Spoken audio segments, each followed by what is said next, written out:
Illinois, Eureka, the Hornets did it all year, and for the seniors all 4 years, Eureka baseball has dreamed of a state Final Four trip. Dreams come true in the Geneseo Super Sectional as Eureka takes it to Wilmington. Very first inning, Mason Stoller, one of those many seniors, a big two-run base hit. Here comes another senior, Cohen Allstott, with the first 2 runs of the game. Meanwhile, Allstott was absolutely terrific. The lefty was dazzling on the mound, shutting out the high-powered Wilmington attack. Andrew Zimmerman hits one here that gets away from Wilmington, scores another run. Actually, Allstott scores, and well, here's how the game ends. Cohen Allstott on the mound. He wants a complete game. He's going to get it with help from Adam Blunier, who goes and gets it. Eureka wins it 4-0. Look at the celebration. The Hornets are going to the 2A state Final Four.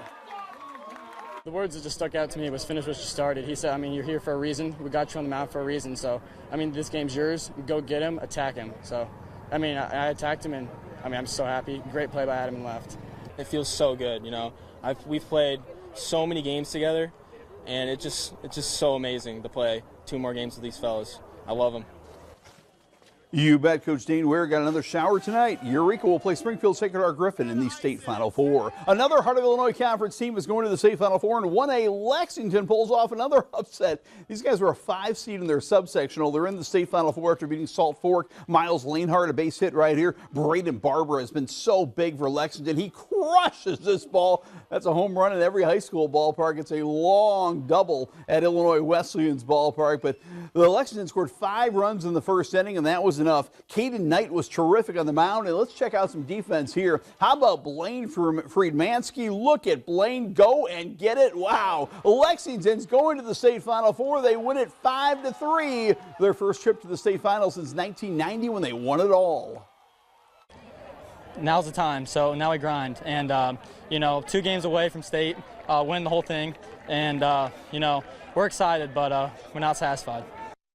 Lexington got their coach a nice shower, too. Friday morning in Champaign, Lexington will play Ottawa Marquette.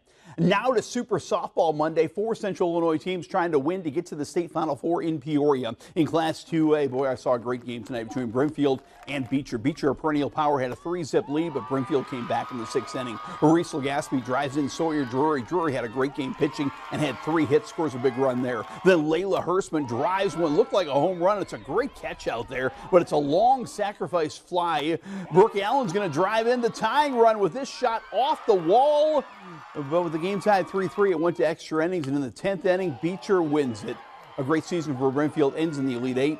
But get this, everyone on Brimfield's coming back. They have no seniors. Class 1A, Leroy is going to the state Final Four. They were down 4-zip to Serena, but boy, they can swing the bats. Layla Carr hits a shot to bring in Emily Menenga. Then Menenga's going to drive in Annie Kahn with a base hit. These girls from Leroy didn't quite get 10 runs tonight, but boy, they've been scoring 10 runs just about every game. Morgan Fleming's going to drive in another run right here. J.C. Hageman pitched a great game in the circle. She never feared when her team got down 4-zip. They out-hit all their problems and win it 9-5. They're going to the state Final Four. Well, all year we've had great offense, so I knew we were going to score. It was just a matter of time. I knew we'd score enough runs. We have great team chemistry. We have fun together. It's just a lot of fun to play, and can't believe we have 5 more days left. So excited. Congratulations to Leroy. Henry and Havana both lose tonight. Henry played great against Dakota. Their pitcher, Lauren Harbison, the all-time career strikeout leader, gets a K here. She later would rip a double, but Dakota scored 2 runs in the first inning. They win it 2-zip. Havana lost in 11 innings to Carrollton. Tomorrow, Class 3A softball. What games? What talent at the East Peoria sectional. A great game coming up tomorrow. Washington taking on Pontiac. Pontiac is the defending state champ, but they're not worried about that. All they're worried about is beating Washington tomorrow. We're just going 1 game at a time right now. If we defend it, we defend it, but 1 game at a time. We're looking at Washington on Tuesday and play our best that we can, and know that we have each other's backs. We'll be loud, put the ball in play, and do what we have to do for Pontiac softball. Tomorrow is Super Tuesday in soccer as well. Peoria and Notre Dame will take on New Lenox Providence. Notre Dame has not lost to a Illinois team all year. New Lenox Providence is undefeated. Motivation will be simple with the state Final Four on the line. It doesn't take much to motivate these girls when you're talking about getting to a state tournament. But it's at Washington, so it's basically a home game for us. We'll have a lot of fans out there, and we're just excited. I'm extremely proud of this group, and we have a lot of work to do.